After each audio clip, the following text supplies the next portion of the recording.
Something that's kind of weird is like I only just got back from that tour of Europe just like 2 weeks ago.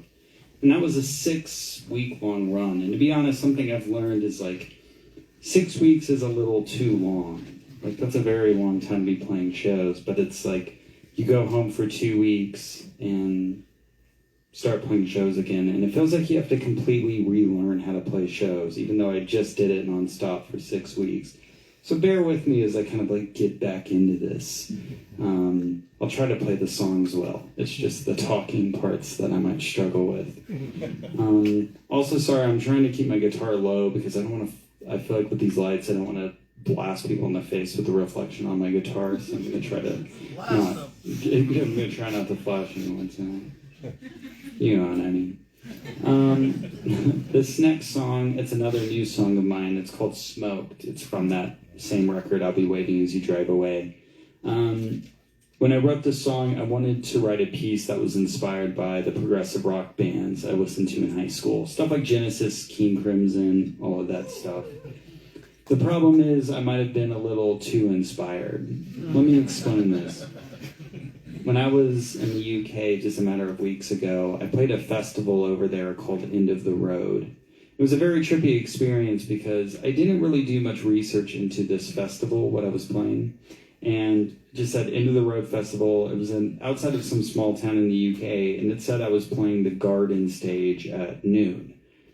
I just assumed when it said the Garden Stage at noon that it would be like some little side stage where people would be like hungover and like you played out 100 people or something like that. That's what I thought. It said Garden Stage. So I show up, and it turns out it was this massive stage. It was the big stage of the festival right at noon. I had 15 minutes to sound check, and I walked out, and it ended up playing to 3,000 or 4,000 people. And I remember I wasn't planning on having a beer because it was noon. I sound checked, walked backstage, and I said to my wife, I need to chug a beer fast. So I went to the green room, chugged an entire beer, walked out and played the set. And it was one of the coolest things I had ever done. It was like the most polite audience, but I'm not kidding. It was like 4,000 people, just dead silent. I guess English people are like really quiet or something. I think they're just going through a lot right now. But after the show, I had played this song, Smoked, and I had given the same intro where I said, I was inspired by progressive rock music and Genesis and all of that. But this older gentleman came up to me after the show and he said, I just wanted to let you know I'm good friends with Mike Rutherford of the band Genesis. And he said, I enjoyed your set. I'm going to tell him to check out your music. And I said, that's great. That's awesome. But I'm a little worried because that song Smoked I played, it slightly rips off the Genesis song Entangled. And he looked at me and said, I know. So, if this song disappears from streaming services soon, I wanted y'all to know why. This might be the last time you'll ever hear this song.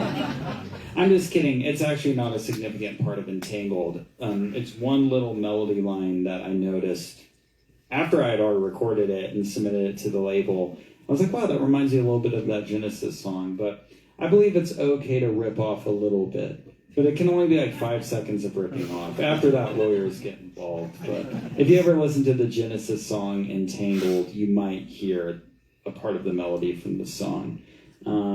But it's one of my favorite Genesis songs. I'm not surprised it showed up in one of my songs. This is Entangled. Sorry, Smoked. This is Smoked. I hope you enjoy it.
you.